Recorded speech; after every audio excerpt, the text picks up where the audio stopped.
योगेन चित्तस्य पदेन वाचा मलं शरीरस्य च वैद्यकेन योपाकरोत्तं प्रवरं मुनीनां पतञ्जलिं प्राञ्जलिरानतोऽस्मि। योगेन चित्तस्य पदेन वाचा मलं शरीरस्य च वैद्यकेन योपाकरोत्तं प्रवरं मुनीनां पतञ्जलिं प्राञ्जलिरानतोऽस्मि। योगेन चित्तस्य पदेन वाचा मलं शरीरस्य च वैद्यकेन योपाकरोत्तं प्रवरं मुनीनां पतञ्जलिं प्राञ्जलिरानतोऽस्मि। भगवान पतंजली महर्षींनी साधन पादाला आरंभ होतानाच तप, स्वाध्याय, ईश्वर प्रणिधान या तीन साधनांना क्रिया योगामध्ये समाविष्ट केलं आणि ह्या क्रिया योगाचं प्रयोजन दोन प्रकारचं प्रतिपादन केलं। समाधी भावनार्थः क्लेशतनुकरणार्थश्च। संप्रज्ञात आणि असंप्रज्ञात समाधीची प्राप्ती, निर्मिती आणि क्लेशांचं तनुकरण हे तपस्वाध्याय, ईश्वर प्रणिधान ह्या क्रियायोगाचं मुख्य प्रयोजन आहे। समाधी भावनार्थ आणि क्लेश तनुकरणार्थ यामध्ये समाधी भावनार्थ हे पद पहिल्यांदा आहे आणि क्लेश तनुकरणार्थ हे पद दुसऱ्यांदा आलेलं आहे। परंतु साधन पादामध्ये विचार करण्याकरता सुरुवात केली ती क्लेश तनुकरणार्थश्च या द्वितीय सूत्राच्या द्वितीय अर्धातनं सुरुवात केली आणि मग पंचक्लेशांचं निरूपण केलं आणि ते केल्यानंतर ह्या पंचक्लेशांना प्रतिप्रसव हेया सूक्ष्माः यांना ह्या तपस्वाध्याय, ईश्वर प्रणिधानाने यांच्याद्वारे विरळ करून प्रतिप्रसव म्हणजे आपल्या कारणांच्या मध्ये लीन करता येतं आणि त्याला ध्यान हेयास्तद्वृत्तयः ध्यानाच्या माध्यमातून ते दूर करता येऊ शकतं। मग क्लेशमूल हे दृष्टादृष्ट जन्माला कसं कारणीभूत ठरतं आणि मग त्यातून दुःखाचा विचार करताना संपूर्ण दुःख आहे असं विवेकी लोकांचं, महापुरुषांचा अनुभव असतो। मग दुःख जर आहे तर दुःखाला हेतू काय आहे, दुःखाचं निवारण कसं करता येईल आणि दुःखाचं निवारण झाल्यानंतर कैवल्य स्थिती कशी आहे याचा विचार येतो। त्याकरता विषय सुरू होतो द्रष्टा दृश्यो संयोगः हेय हेतु। हेय हेतू संसार दुःखाला कारणीभूत काय असेल, हेतु कारण काय असेल तर संयोगः संयोग कारणीभूत आहे। कोणाचा? दृश्योः संयोगः हेय हेतु। द्रष्टा आणि दृश्य, द्रष्टा म्हणजे पुरुष, दृश्य म्हणजे प्रकृती, यांचा संयोग हे दुःखाला कारणीभूत आहे। आता ह्या तीन पदांचं विश्लेषण चाललेलं आहे।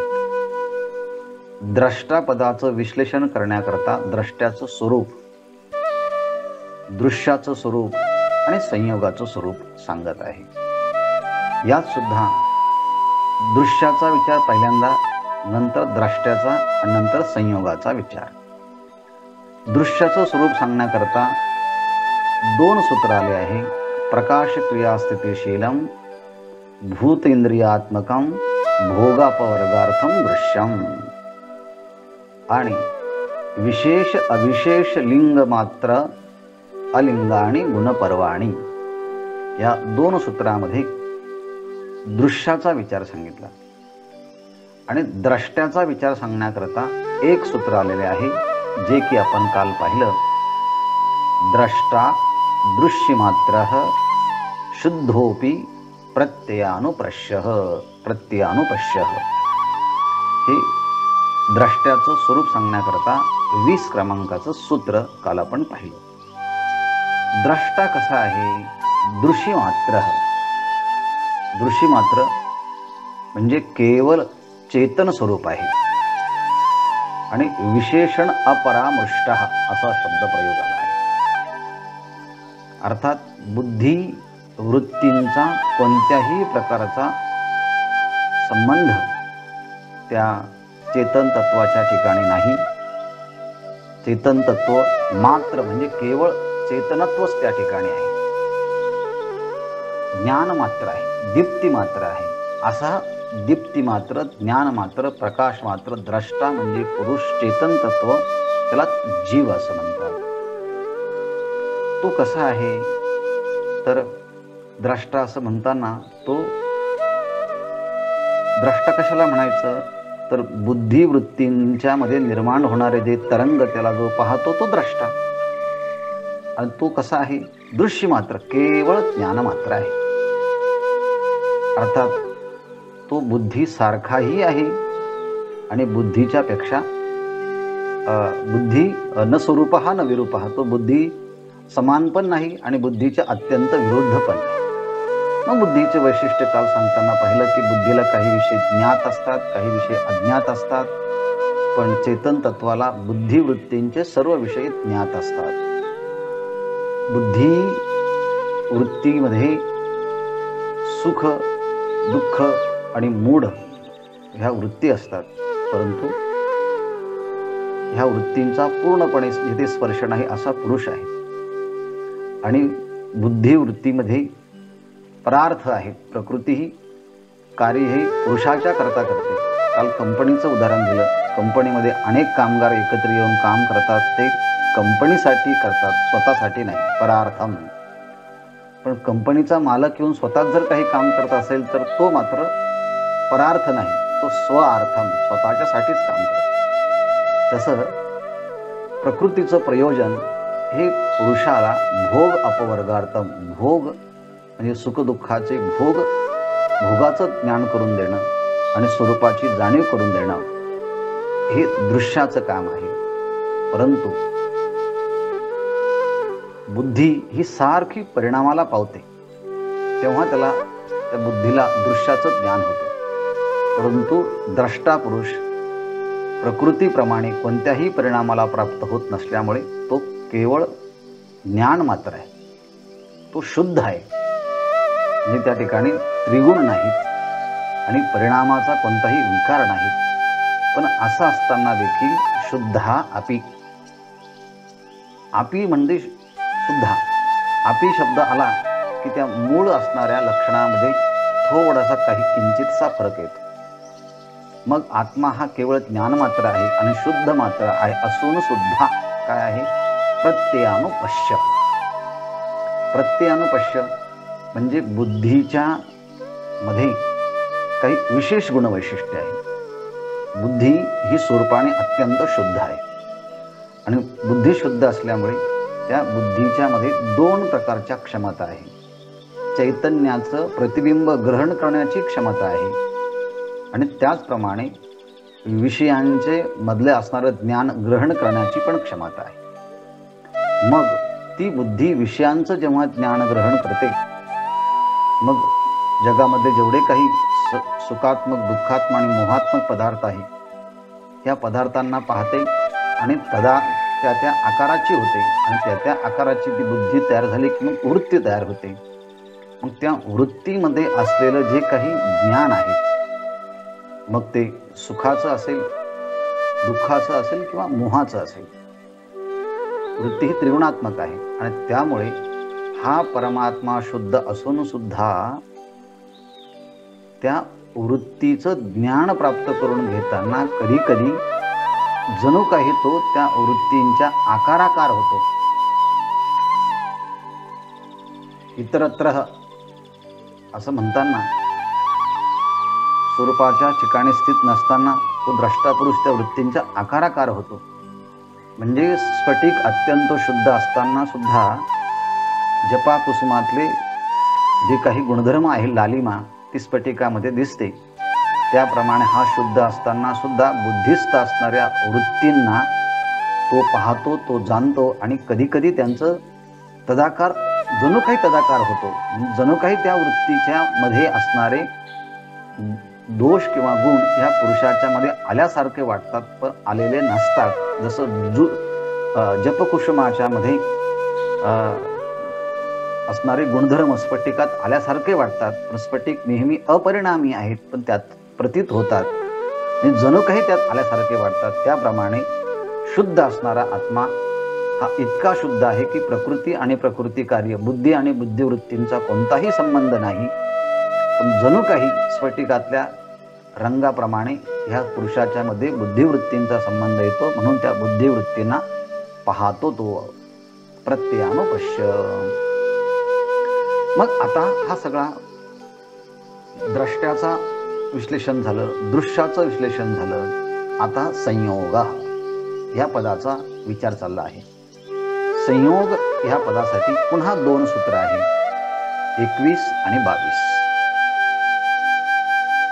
आणि मग पुन्हा संयोगाचा हेतू सांगण्याकरता आणखी पुढे 2 सूत्र येतात. मग हा संयोग कशा करता आहे? संयोग हा तदर्थम एव दृश्यस्य आत्मा.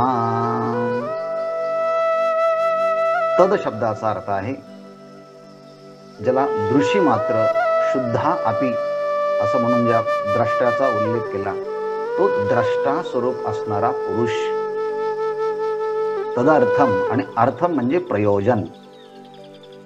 या प्रकृतीचं प्रयोजन काय आहे?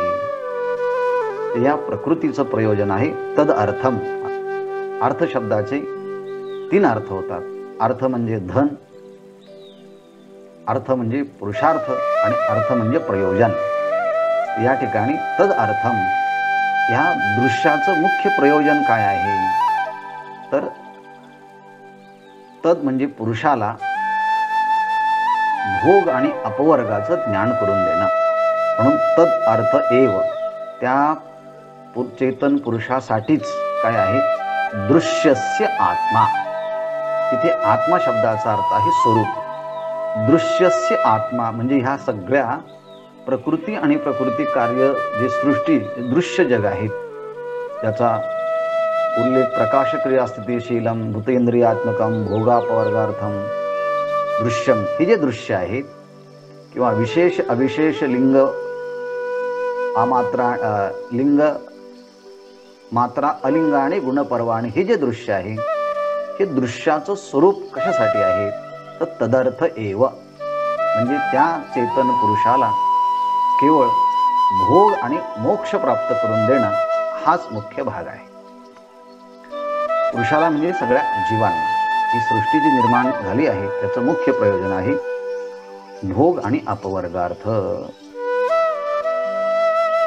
म्हणजेच या सृष्टीतला प्रत्येक पदार्थ त्या विशिष्ट प्रयोजनासाठी आला आहे आणि ते प्रयोजन संपलं की ते कार्य समाप्त होत असतं. जसं नदी कितीही प्रवाहाच्या वेगाने वाहत असली पण तिचं प्रयोजन वाहनं कुठपर्यंत आहे?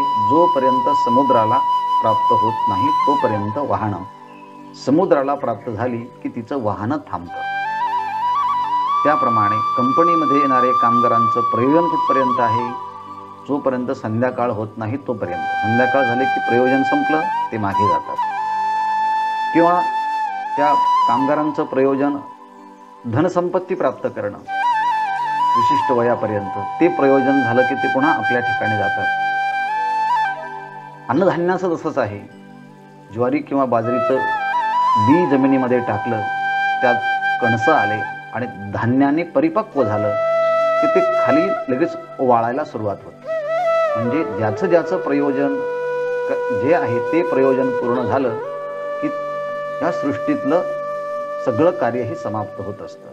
तसं प्रत्येक जीव जन्माला आलेला आहे त्याचं एक विशिष्ट प्रयोजन घेऊन आला आहे. ते प्रयोजन संपलं की मग ही जी काही प्रकृती आहे ही प्रकृती कार्य पुन्हा आपल्या कारणामध्ये लीन होते. तसं या संपूर्ण सृष्टी ही प्रकृती जी आहे तिचं मुख्य प्रयोजन काय आहे? आपल्या स्वरूपाचं ज्ञान करून देणं. प्रकृती त्रिगुणात्मक आहे.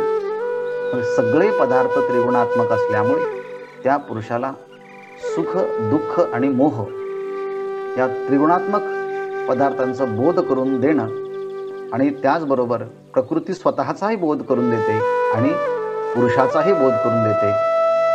आणि त्यामुळे प्रकृतीचा ज्ञान झालं की प्रकृती आपलं प्रयोजन समाप्त होते आणि ती मग प्रकृती प्रतिप्रसव हेया म्हणजे ती आपल्या कारणामध्ये लीन होते. आणि पुरुषाला आपल्या स्वरूपाचं ज्ञान झालं की तो आपल्या स्वरूपामध्ये प्रतिष्ठित होतो. तदा द्रष्टु स्वरूपे अवस्थानम हे भोग आणि मोक्ष प्रदान करून देण्यासाठी या प्रकृतीचं मुख्य प्रयोजन आहे. म्हणून किती वर्ष मनुष्य जगल्यानंतर ह्या प्रकृतीच्या द्वारे आपलं प्रयोजन सिद्ध झालं का? म्हणजे आपल्याला ह्या सगळ्या प्रकृतीच्या विषयी वैराग्य निर्माण झालं का? हे पहिलं प्रयोजन. आणि दुसरं आपल्याला आपला बोध झाला का? हे दुसरं प्रयोजन. म्हणजे प्रकृतीचं ज्ञान झालं की त्यापासून तो परावृत्त होतो आणि आपलं ज्ञान झालं की आपल्या स्वरूपामध्ये तो प्रतिष्ठित होतो. त्यालाच कैवल्य, त्यालाच मोक्ष असं म्हणतात. त्याचा विचार पुन्हा पुढच्या सूत्रामध्ये येतो. कृतार्थम प्रतिनष्टम अपि अनष्टम तद अन्य साधारणत्वात्. कृतार्थम, अर्थम म्हणजे प्रयोजन आणि कृत म्हणजे केलेलं. प्रकृतीचं बुद्धीचं म्हणा किंवा प्रकृतीचं म्हणा. कृतार्थम कारण बुद्धीच्या मध्ये मगाशी म्हटल्याप्रमाणे ती अत्यंत शुद्ध असल्यामुळे त्या शुद्ध प्रकृतीचं मध्ये विषयांना ग्रहण करणं पण आहे, विषयांचं ज्ञान करून घेणं आणि चेतन तत्वाची चेतनता ग्रहण करणं असं सामर्थ्य त्यामध्ये असल्यामुळे चेतन तत्वाचं प्रतिबिंब बुद्धीमध्येही आहे आणि विषयांचं ग्रहण तिथंही बुद्धीमध्ये आहे. मग ते चेतन तत्व त्या बुद्धीमध्ये असणाऱ्या विषयांचं प्रकृतीचं ज्ञान करून तो चेतन तत्व घेतं आणि मग स्वतःच्या स्वरूपाचाही बोध होतो. अशा दोन्ही प्रकारचा बोध झाल्यानंतर म्हणजे स्वरूपाचा बोध आणि प्रकृतीचा यथार्थ ज्ञान म्हणजे त्याचा अनुभव, प्रकृतीच्या सत्वगुण, रजगुण, तमगुणात्मक पदार्थांचा अनुभव म्हणजे भोग आणि स्वस्वरूपाचं ज्ञान म्हणजे बोध. असं बौद्ध बोध्यम त्या बुद्धीच्या मध्ये असा बोध त्या चेतन तत्वाला झाल्यानंतर प्रकृती आणि प्रकृती सगळं कार्य काय होतं? प्रतिनष्टम, कृतार्थम प्रतिनष्टम. ज्याला हा अशा प्रकारचा बोध, अशा प्रकारचं ज्ञान होतं त्याच्यासाठी प्रकृती आणि प्रकृती कार्य पुन्हा आपल्या कारणाच्या मध्ये म्हणजे प्रकृतीमध्ये संपूर्ण लीन होतं आणि प्रकृतीमध्ये हे सगळं सृष्टी कार्य लीन झाल्यामुळे जणू काही त्याच्यासाठी आता ते नष्टच झालेलं आहे. कृतार्थम अपि कृतार्थम प्रतिम नष्टम. ज्याला भोग आणि अपवर्ग असा प्रयोजन संपल्यानंतर ही संपूर्ण विकार परिणाम जो आहे तो सत्वगुण, रजगुण, तमोगुण हे जे परिणाम पदार्थ जे होतात ते सगळे आपल्या मूळ कारणामध्ये म्हणजे प्रकृतीमध्ये लीन होतात आणि प्रकृतीमध्ये लीन झाले की मग जणू त्याला आता हे सगळं काही दिसत नाही, तोही आपल्या स्वरूपामध्ये लीन होतो. याप्रमाणे कृतार्थम प्रतिम नष्टम. जर त्याला कृतार्थ म्हणजे मोक्ष प्राप्त झाला आहे, बोध प्राप्त झाला आहे, त्याच्याकरता प्रकृती कार्याचं संपूर्ण प्रयोजन संपल्यानंतर ते प्रयोजन प्रकृतीमध्ये लीन होतं आणि हा आपल्या स्वरूपात प्रतिष्ठित होतो. मग का हो, संपूर्ण सृष्टीचं आता प्रकृती कार्य जर लीन झाली याच्यासाठी मग बाकीच्या करता पण प्रकृती दिसत नाही का? म्हटले नाही, तसं नाही होऊ शकत. कृतार्थम प्रति नष्टम अपि अनष्टम तद अन्य साधारणत्वात्. परंतु जोपर्यंत इतर पुरुषांना त्या प्रकृतीचा भोग आणि अपवर्ग हे प्रयोजन सिद्ध होत नाही, तोपर्यंत इतरांच्या करता हे सृष्टीचक्र प्रकृतीचा विकार परिणाम सारखा चालूच राहणार आहे. तर अन्यसाधारणत्वात, अन्यसाधारण जे लोक आहे, म्हणजे अन्यसाधारण लोक म्हणताना ज्यांना ह्या प्रकृतीचा भोग आणि स्वरूपाचा बोध झाला नाही, तोपर्यंत त्यांच्यासाठी या संसार चक्रातून सारखं सुख दुःख मोह, त्यातून क्लेशाचे संस्कार, त्यातून रागाचे संस्कार, त्यानंतर लाध परिताप फलाहा याप्रमाणे संस्कार वृत्तींना निर्माण करतात, वृत्ती संस्कारांना निर्माण करते, वृत्ती संस्कार पुन्हा क्रियांना निर्माण करतात. हे संसार चक्र त्याकरता सारखं चालूच राहणार आहे. तत् अन्यसाधारणत्वात, अन्य म्हणजे इतरांना जसा हा प्रपंच प्रतीतीला येतो त्याप्रमाणे चेतन तत्वाचा बोध झाल्यानंतर त्या योग्याला मात्र हे सगळं प्रकृती कार्य त्याच्याकरता नष्ट झालेलं आहे. कृतार्थम प्रतिनष्टम, परंतु आपी अनष्टम तद अन्यसाधारणत्वात, परंतु इतरांना मात्र तद अनष्टम, त्यांच्याकरता ते नष्ट झालेलं नाही. त्यांच्याकरता इतर पुरुषांप्रमाणे सुद्धा हा संसार प्रवाह चालूच असतो. मग हा जो संयोगाचं स्वरूप सांगितलं, संयोग कशा करता आहे? भोग आणि अपवर्ग करून देण्याकरता. मग आतापर्यंतचा विचार पाहत असताना आपण दृश्य, द्रष्टा, संयोग यांचा हे काय आहे? हे हेतू, संसार दुःखाला हेतू आहे. पण यातून द्रष्टा आणि दृश्य यांचा बोध कसा होतो? तर स्वस्वामी शक्त्यो स्वरूपोपलब्धी हेतू संयोग, या सूत्राने पुढचा विचार परिसमाप्त होतो. तो आपण उद्या पाहूया. ओम पूर्णमदः पूर्णमिदं पूर्णात् पूर्णमुदच्यते पूर्णस्य पूर्णमादाय पूर्णमेवावशिष्यते. ओम शांती शांती शांती.